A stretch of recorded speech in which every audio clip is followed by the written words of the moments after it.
The first time Samuel Hawthorn said he did not belong to this world, no one laughed. Not because they believed him, but because of the way he said it. There was no drama in his voice, no desperation for attention. He stated it the way a man might remark on the weather, calmly, almost apologetically, as if he regretted the inconvenience of existing among others. It was 1879, in a town that valued conformity above all else, and Samuel Hawthorn already stood out without trying. He wore unfamiliar clothes, spoke with an accent no one could place, and asked questions that unsettled people. Not about God or politics, but about the sky, the soil, and the shape of time itself. No record exists of Samuel Hawthorn's birth. Church registries listed him as arrived, not born.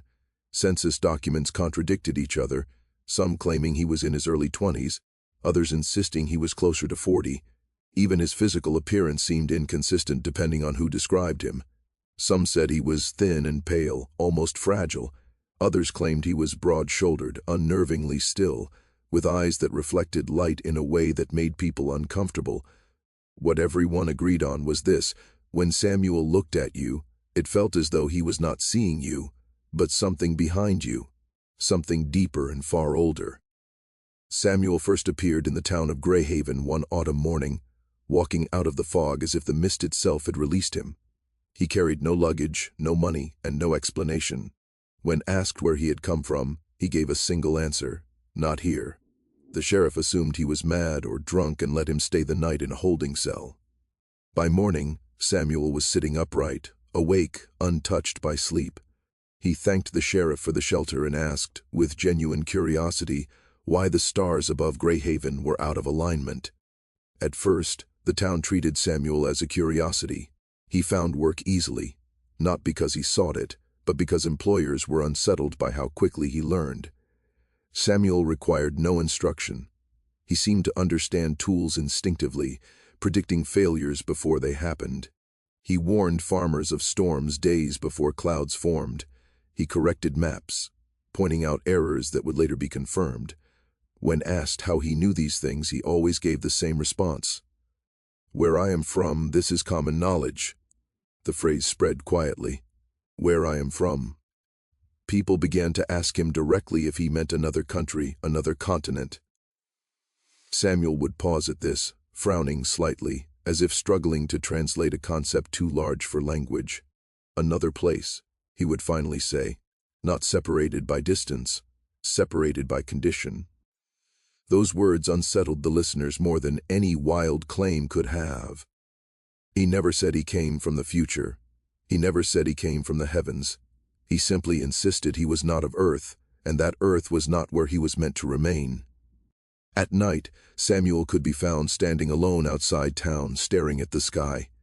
Witnesses claimed he watched the stars the way someone might watch a road, waiting for a familiar figure to appear.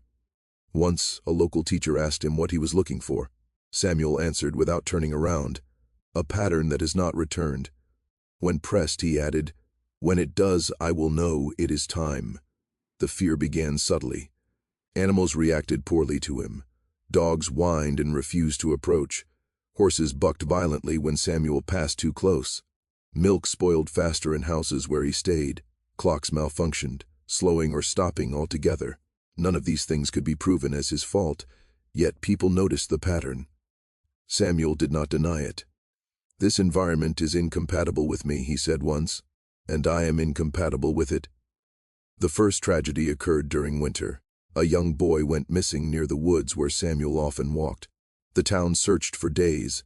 When the child was found, he was alive, unharmed, but profoundly changed. He refused to speak, refused to sleep indoors, and screamed whenever the night sky was visible. When asked what had happened, he drew only one image over and over again: a tall figure standing beneath a broken sky, with stars arranged in unfamiliar shapes. Samuel was arrested briefly, questioned harshly, then released. No evidence tied him to the incident. Still, something shifted. Curiosity turned to suspicion.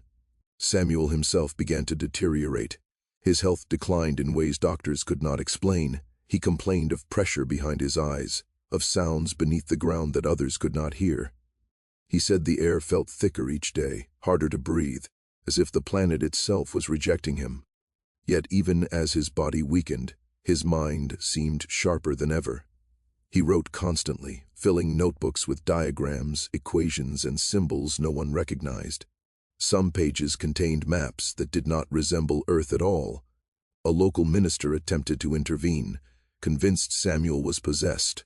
Samuel listened politely, then asked the minister why humans assumed all intelligence must originate from divinity or madness. "What if existence is larger than your categories?" he asked. The minister left shaken, later admitting that Samuel's questions had troubled his faith more than any heretic ever had. The town's fear turned into hostility. Children were warned away from Samuel. Windows closed when he passed. Whispers followed him everywhere. Samuel noticed, but did not protest. "You are preparing," he said once. "That is reasonable." When asked what they were preparing for, he replied, "For my absence, or for what follows if I remain." In 1883, Samuel made a final announcement. He told several townspeople that the alignment he had been waiting for was approaching. He said the sky would change briefly, and that during that moment he would either return home or be lost permanently. He warned them not to follow him, not to watch, and not to interfere. No one took him seriously until the night the stars actually shifted. Witnesses later described the sky as wrong, not dramatically but subtly. Familiar constellations appeared distorted, stretched, misaligned. Samuel walked into the woods as he always had, but this time he did not stop at the clearing. A low sound followed him, described as neither thunder nor wind, but something deeper, resonating through the earth itself. What happened next exists only in fragments. Some claimed to see light pouring upward from the forest floor. Others insisted the darkness itself bent inward, folding around a central point. A search party found Samuel's clothing neatly arranged at the edge of the clearing. No body was ever recovered, no signs of struggle, no footprints leading away. After his disappear, Ants' Grey Haven declined rapidly. Crops failed. Animals were born malformed. Several townspeople reported dreams of unfamiliar skies and endless plains beneath strange stars. The boy who had gone missing years earlier disappeared again, this time without return. Eventually, the town was abandoned.